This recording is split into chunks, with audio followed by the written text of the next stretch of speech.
কোনো বড় গুনাহ হয়ে গেলে আল্লাহর কাছে তওবা করে যদি ওই কাজ না করি তাহলে হবে? তওবা কি একবার করলেই হয় নাকি সব সময় ওই কাজের তওবা করতে হয়? ধন্যবাদ, খুবই গুরুত্বপূর্ণ প্রশ্ন করেছেন। সেটা হচ্ছে কোনো বড় গুনাহ যদি হয়ে যায় তাহলে আল্লাহ রাব্বুল আলামিনের কাছে তওবা করব এবং তওবা একবার করলেই কি হয়ে যাবে নাকি বারবার করতে হবে, আর কাজ থেকে ফিরে গেলেই যথেষ্ট হয়ে যাবে নাকি করতে হবে? এর অর্থ হচ্ছে এই, আপনি আসলে তওবার যে প্রকৃতিটা আছে, মাহিয়াতুত তওবা, মানে তওবা বলতে কি বোঝায়, তওবা এর সেন্সটা কি, এটা আপনার কাছে স্পষ্ট হয়নি, ফলে আপনি এই প্রশ্ন এইভাবে এনেছেন। খুব ভালো করে খেয়াল করুন। এক নম্বর হচ্ছে হুয়াল ইকলাউ মিনাদ যামব। এক নম্বর হচ্ছে পরিপূর্ণরূপে গুনাহ থেকে আগে নিজেকে উৎসাহ করে নিতে হবে, প্রত্যাবর্তন করতে হবে। গুনাহ থেকে ফিরতেই হবে। অন্যথায় যদি মুখে 1,00,000 বার তওবা করলাম বলে, তাহলে তওবা হবে না। শেখুল ইসলাম ইবনে কাইয়িম রাহিমাহুল্লাহ তাআলা ইগাসাতুল আহফানের মধ্যে বলেন যে আল্লাহর বান্দা যদি শতবার বলে আস্তাগফিরুল্লাহ আস্তাগফিরুল্লাহ, অথচ ওয়া হুয়া মুলতাজিমুন বিল মাআসি, সে গুনাহের সাথে নিজেকে লেগে রেখেছে, গুনাহ করতেছে, লাম ইয়াগফির লাহু, আল্লাহ তাআলা ক্ষমা করবে না।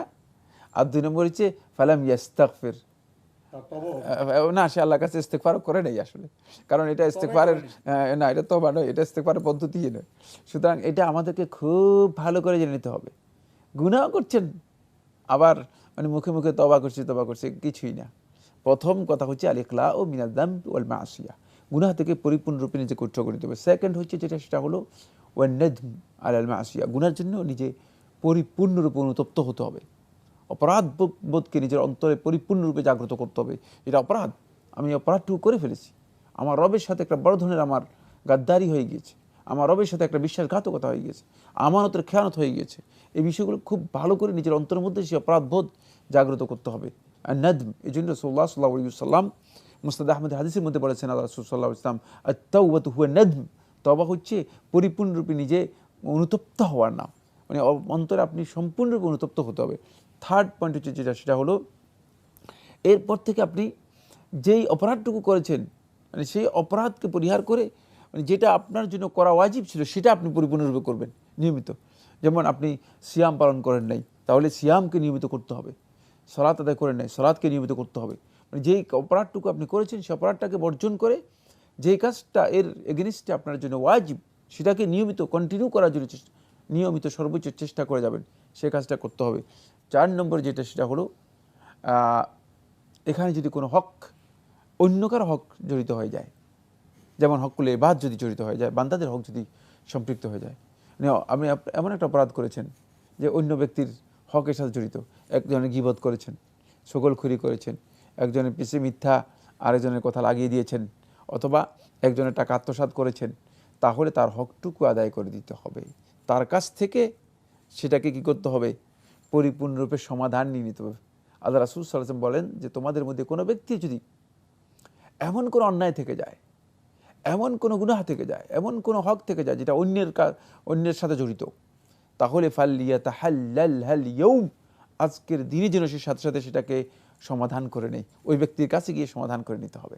সুতরাং এক্ষেত্রে খেয়াল রাখতে হবে যে শুধুমাত্র একজনের লক্ষ লক্ষ টাকা মেরে দিলেন আর আল্লাহ তাআলার কাছে আল্লাহ আমি ক্ষমা চাই, অথচ তার টাকা তাকে ফেরত দিলেন না, সেটা কিন্তু আপনার পক্ষে সম্ভব যে ফেরত দেয়া, যদি আপনার কাছে সম্ভব নয় ফেরত না দেওয়ার, সেটা আরেকটি মাসআলা, কিন্তু ফেরত দেওয়ার মতো ক্ষমতা আছে, টাকা আছে, ফেরত দিলেন না, তাহলে অবশ্যই আপনি আপনার যেই তওবা করছেন সেটা শুধুমাত্র মৌখিক তওবা। এই তওবার মাধ্যমে আপনি সত্যিকার ওই গুনাহ থেকে, ওই অপরাধ থেকে নিজেকে কি করতে পারেননি, প্রত্যাবর্তন করতে পারেননি, এবং ওই ব্যক্তির হক কিয়ামতের দিন আপনাকে আদায় করে দিতে হবে। যদি তওবার এই সেন্সটুকু আমরা বুঝতে পারি তাহলে আপনি পুরাটাই বুঝে যাবেন। এর মাধ্যমে আপনি যদি আল্লাহ তাআলার কাছে এরপরে বেশি বেশি মৌখিক তওবা করেন সেটা আপনার জন্য উত্তম, কারণ আল্লাহ তাআলা বান্দার কাছে এটা চান।